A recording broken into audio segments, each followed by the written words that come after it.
Ever wondered where the best stationery shops in London are? If you're a stationery lover, a journaler, a designer or an artist, I'm going to take you around London. Some of the stores carry large brands, but other stores are slightly more niche. So come along with me and I'll show you where you can find the best of the best in London. Stick with me to the end and I'll show you all the things that I absolutely couldn't live without. You'll find some of the best stationery around Covent Garden, so we're going to head there first. The store that I most enjoyed here was Choosing Keeping. I could have stayed here for hours, and in fact I went back a second time to pick up the things that I absolutely couldn't live without. But more about that later. This store had a vintage vibe. The sidewall was filled with beautiful papers, and I loved the beautiful notebooks covered with Japanese prints. These would make a great thank you gift for projects, but there was just so much to choose from.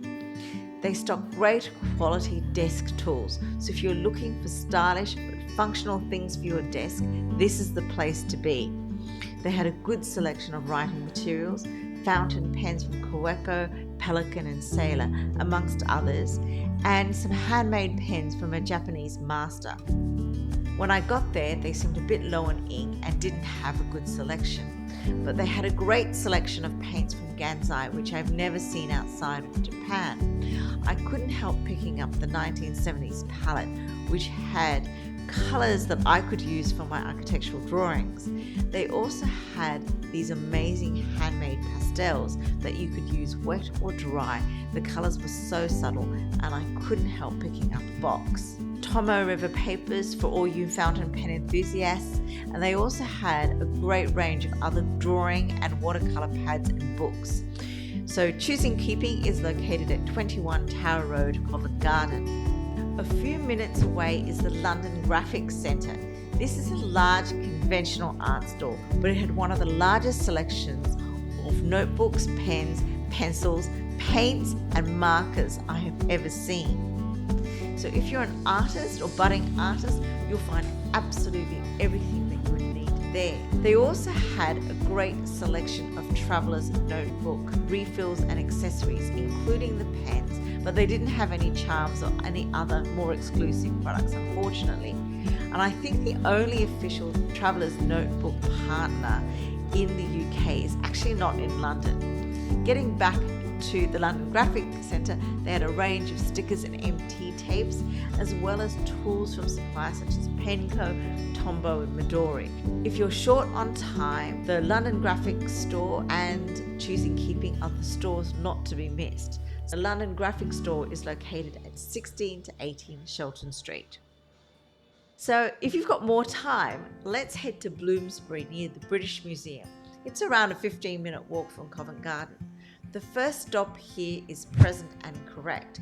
This store has a retro 50s, 60s, 70s vibe with products that I've never seen before. If you're a fan of designers such as Dieter Rams, this is the store for you. They had an interesting selection of notebooks and pens with a minimalist vibe, but I loved all the tools that they stocked. They also had a great selection of ephemera from the 70s and the 80s. Present and Correct is located at 12 Berry Place, just off Great Russell Street. Down the road, let's head to Cornelissen. This is not strictly a stationery store, but one of the oldest art stores in London. It is well worth a visit, especially if you're a designer, because it has its original Victorian fit out. I've been buying a double-sided pencil here for as long as I remember, but I just love coming here for the vibe.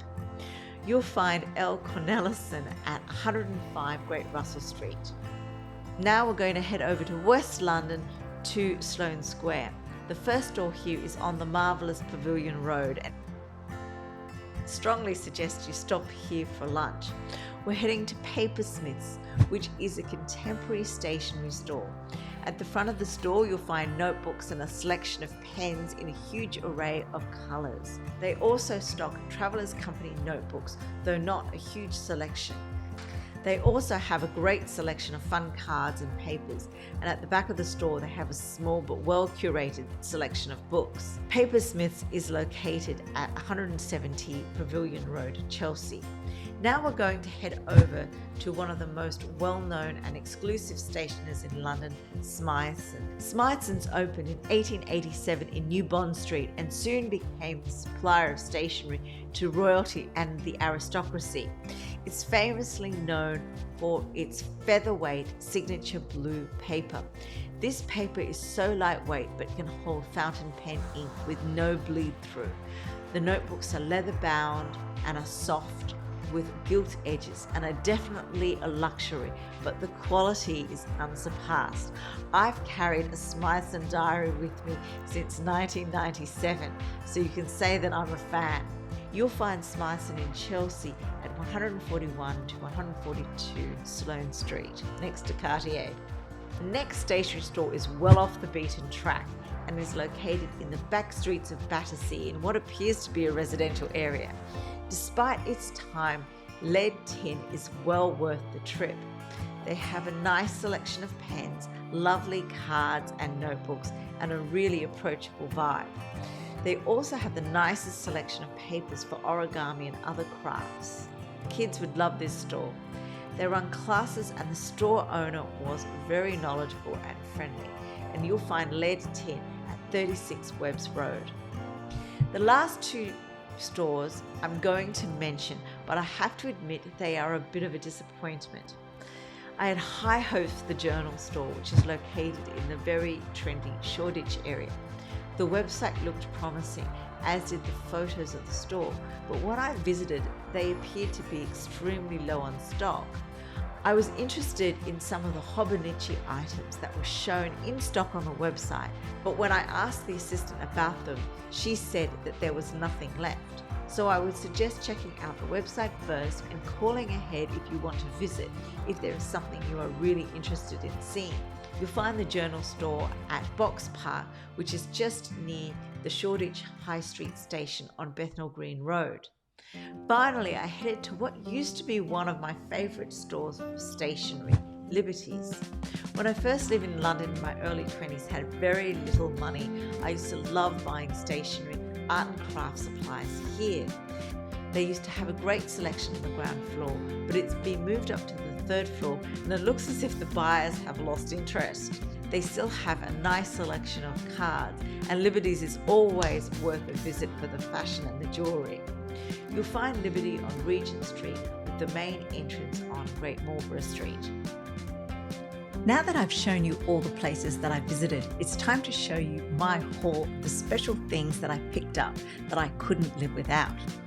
As you'll see, my choices are eclectic. Let's take a look together. So let's take a look at the haul I got from the London Graphic Design Centre. I got some great stickers. So this is just one example. Some of these papers that you can use for backgrounds, and you can see that they're stickers. And they had a huge selection of these. I got some pocket stickers for my traveller's notebooks and a card file, and also an MD paper cream. I also got a Penco clampy clip in the olive green, and I also got some plain MT masking tapes. And finally, I ended up getting the traveller's notebook rollerball one, and as you can see, you just pull it out here and then post it on the back. The rollerball pen is quite interesting because it uses an ink cartridge, so you can change the color to whatever ink cartridges that you have. And I guess if you've got a syringe, you can just save the ink cartridge, wash it out, and then just replace it with the ink of your choice. From Present and Correct, I got mainly cards. As you can see, there's some really great retro kind of feel cards, and particularly ones that had things that moved. So I also got a box of the LeadTin coloured pencils, and you can see this is the light greyish tone, and these are kind of very simple pencils with, you know, beautiful colours that I use quite often. And you'll probably see that I've got a theme of olive green. I use that as a kind of a neutral base for all my designs, particularly in my drawings. So I thought these would be nice, and they come in this really lovely box. And finally, the thing that I was sort of most excited about is this calendar rule of 4. It's a steel ruler and a drawing and lettering template. You can take out this kind of guide and you can use it either, let me just move this aside, you can use it this way or you can use it this way. And then you've got these beautiful little templates that you can use to make your designs.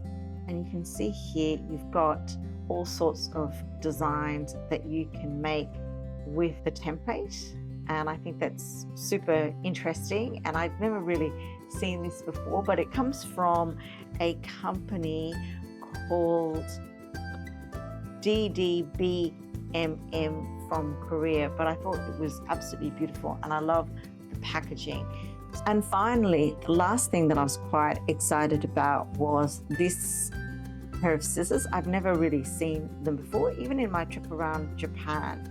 But you can see them in quite an interesting shape. They're actually quite nice to use. This is kind of a silicone, so it's quite soft, and you can see it's got a little ruler here as well as a little template for circles, which is quite nice. The other thing I want to point out is the very interesting packaging. It came in this very nice sort of date due sort of retro bag, and I'll probably end up throwing this away, but I really enjoyed it. I might try and save this part for my traveler's notebook or one of my journals. From Papersmiths, I ended up getting this foil box, and quite a nice little box here. Then I saw it in this olive green, which kind of matches my aesthetics. And I also ended up getting this little black ribbon pencil just because I kind of liked the design. And I thought it looked really cute. I also liked the green rubber that was here. And Papersmiths also have this great line of elastics that you can use on notebooks, and they have it for all different sizes. This is the A6, and they also have it for an A5 and an A4, and you can slide your pencil in there. So you can either put it in around your notebook like this, or maybe even around there if you've got a shorter pen, and use it that way. They do have these lovely sort of memo pads and pencils, and I kind of liked the stripes, so I got that. And I also picked up these two sort of patterned washi tapes, and I thought they would look really good. I like these sort of small patterns and neutral colors that you can layer. They always look very interesting when you do interior design boards. So to actually add some texture to your designs is always really nice. And you probably noticed I liked choosing keeping very, very much, and I could have actually bought so much from choosing and keeping, but I managed to restrain myself. I ended up, firstly, one of the things I thought was super useful was these little pencil clips.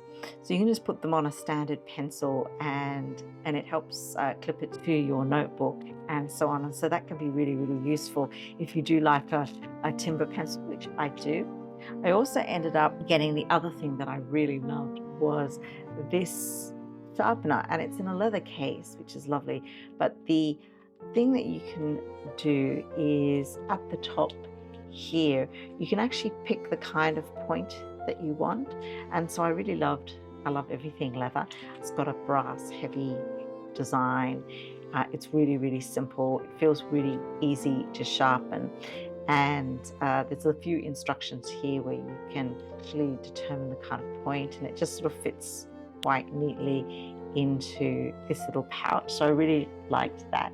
The other thing I got was just this single pencil case in olive green for my pens, and I actually am carrying at the moment this Sailor Pro Gear Mini, and it's quite a nice neat little pen that you can fit quite simply into your everyday carry. But I got this nice olive green case for it, which comes in a really nice little box. I also picked up some Sailor ink cartridges because I forgot to bring a bottle of ink.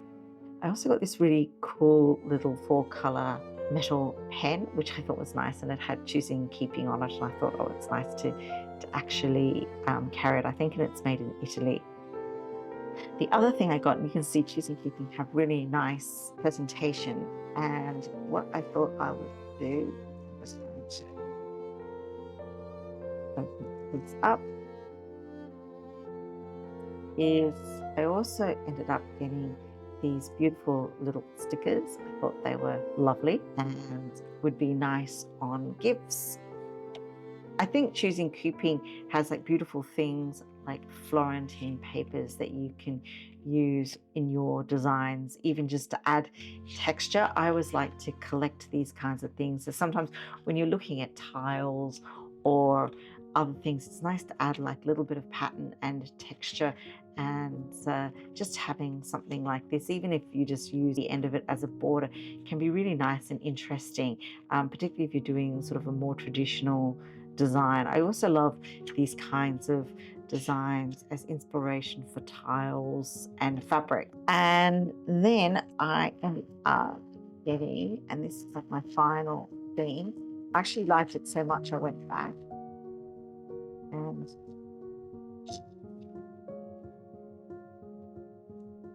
I ended up getting this amazing Gansai set of watercolors. I think they're more like watercolors and gouache. I've used them before, and you can see, you know, they come in a beautiful Japanese box with the Choosing Keeping on it. And here you can do your swatches. So I guess it sort of tells you on the other side which they are. So this is number 38. So you would put that here. I really liked these colors. They're quite sort of grey and dull, and I thought they'd look really great for any kind of interior drawing. I also got this sort of like greenish watercolor pencil, and that's sort of nothing super special, but you can see here, if you have a pencil like that, you can easily just clip that onto your pencil to keep in your notebook. I actually really love these. And I also ended up getting this Vet Empire, which is like a very nice sort of olivey green, and you can see I've got a theme here, so I could sort of alternate with my Sailor black ink cartridges. And finally, in LeadTin, I came across this brand, this Cambridge imprint, and I found these great labels, and I thought they were absolutely gorgeous, so I decided I'd get some of those. And I also got this pencil extender, and this is made by a company called Maker's Cabinet, and they have a whole suite of products which they hand tool, and this is a pencil extender. So you can see it comes with these cedar pencils, some erasers, and essentially what you do is when you've got a tiny bit of pencil left, is you take this out, you can then fit your pencil in, so it can go up to, I think it starts grabbing it sort of here, so you know you can actually use a pencil that is this long. So I just thought it was beautifully made and hand designed, and this mechanism is just absolutely gorgeous. And so you can put the eraser here. It also gives your pencil a bit of weight. Sometimes pencils can feel very, very light. So again, you know, you can fit your eraser here. And I thought that was absolutely lovely.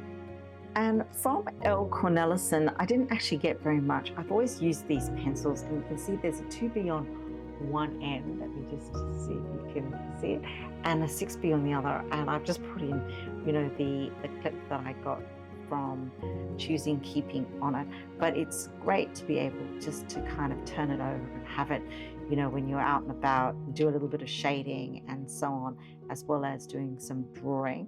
And I also ended up at Cornelisson getting just this very simple, and it wasn't particularly expensive, Winsor & Newton travel paintbrush. It's got quite a nice point on it. It wasn't super expensive, but it's just nice to actually have in your pencil case. It's absolutely tiny and really doesn't take any weight. And finally, in the sale at Smythson, I ended up with this little travel and experiences notebook. I mean, sometimes I'm out and about, and it's quite nice to be able to have a little bit of a rundown of your day. So I thought this could be kind of cute, and I loved the orange color. And I also, in the sale, ended up with this little kind of pouch, which you can use for lots of different things. But as I said, I travel a lot. It's got a nice suede interior, and you can put lots of jewelry and so on, and it's got a nice secure zip. so you can make sure that it doesn't open and lose your stuff. And I quite like the size. It's big enough that you feel it in your bag and feel that it's secure. So that was the end of my haul. Stationery stores in London are absolutely amazing. I thoroughly recommend that you particularly go to Choosing and Keeping. And if you're in the market, to head over to Smythson to pick up, one of these amazing notebooks. Despite the fact that it's only ruled, the paper is really beautiful to write on. I do actually love their products. So that's my roundup, both good and bad. I hope you've enjoyed this trip around London. Most of these stores are online, so if you can't make it to London, check out their websites. And if you couldn't tell, I love all things stationery and art supplies. They inspire me to create as a designer, and I hope that I've inspired you to visit all these places, whether in real life or online. I'll be visiting art stores from all over the world, and I've got a video on New York coming up soon, so if you're interested, make sure that you like this video and subscribe. I hope you'll come along and share in my adventures. Thank you for watching, and I'll see you in the next video.